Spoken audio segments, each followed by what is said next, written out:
So you have these pyrite ammonites, but they look a little dull, perhaps a bit rusty, and they're just nowhere near as shiny as the ones you see online.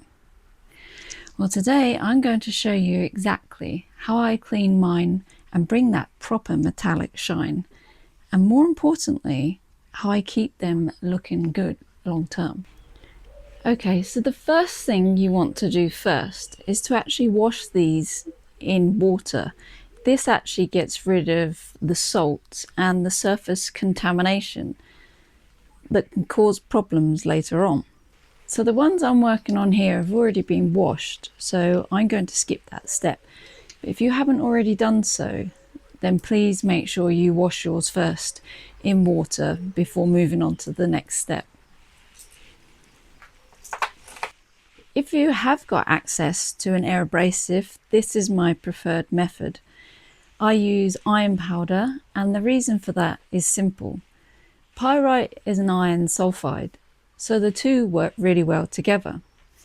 I found this cleans the surface nicely and helps prevent rusting in the long term.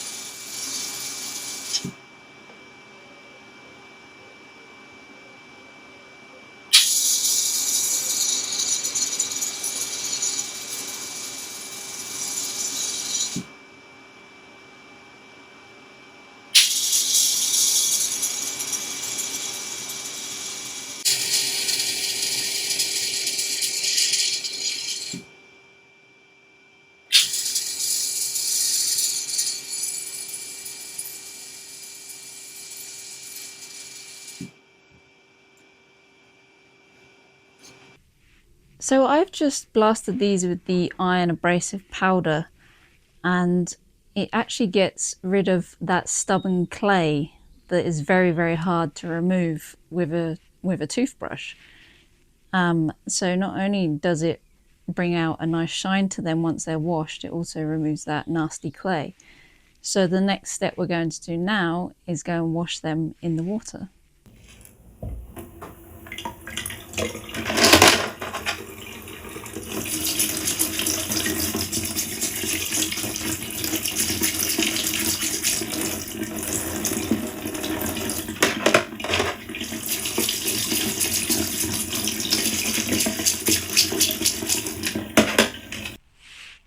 So they've now been washed in water after using the iron abrasive on them. The reason I wash them after using the abrasive is because the iron powder can actually make things rust if left on. So that's the main reason I wash them straight after. So I have actually dried them as well, just so we can get on with using the iron brush on these.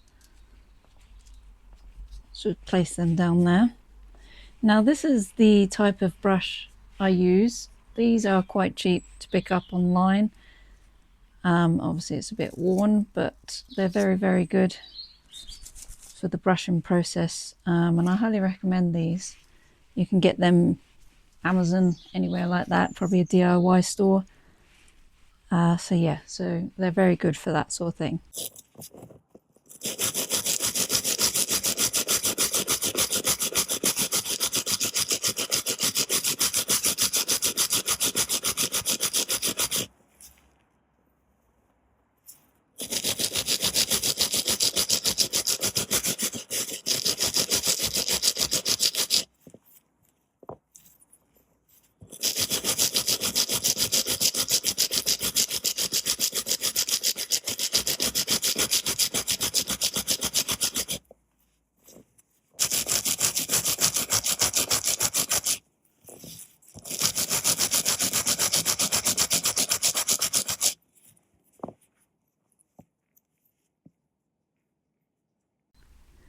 Okay, so I'm just going to show you the difference between the ones that I've just brushed and the ones that I haven't.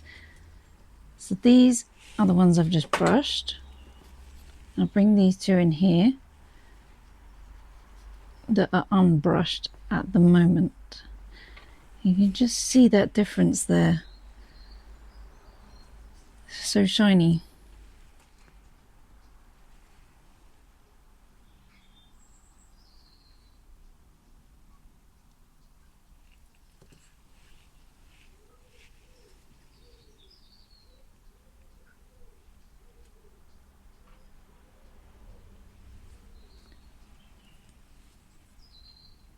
So we're just going to brush these two next, see how they come out.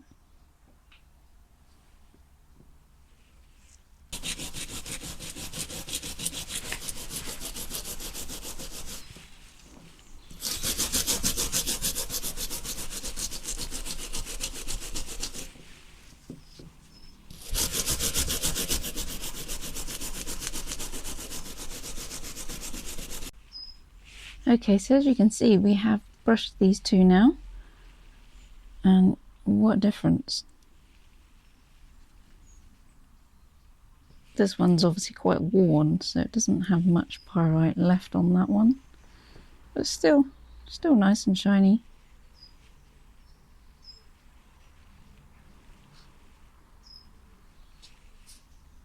So there we have some very shiny pyrite ammonites. So the next step we're going to move on to now is applying a nice clear varnish to them. Now what I tend to use is artist varnish. I find this works really well on fossils and pyrite ammonites as well. So like I say, just to finish everything off, I'm going to apply a clear varnish.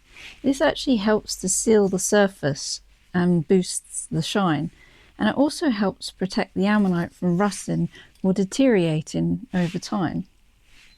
So we're just going to apply a little bit on there. Now what I tend to do also is I get a little bit of tissue paper, because you always end up putting too much varnish on, and we're just going to dab it. That just takes any unnecessary excess off on there. We're just going to do the other side now. Dab it.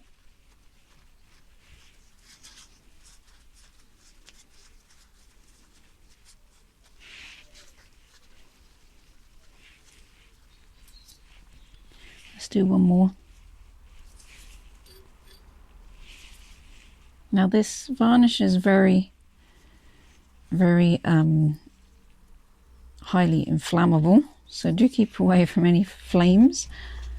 I would also recommend having a very well ventilated area, as it is quite very powerful stuff.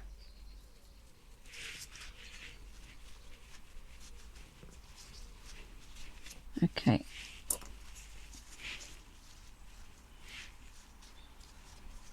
And there we have it. And just like that, you've got a clean, shiny pyrite ammonite that's properly stabilized.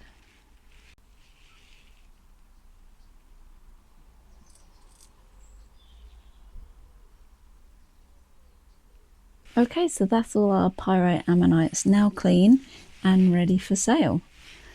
And they are very shiny, and it really does make a difference doing it like that, and stops them from rotting and rusting at the same time. Now you're probably wondering, what if I don't have an air abrasive or can't afford one?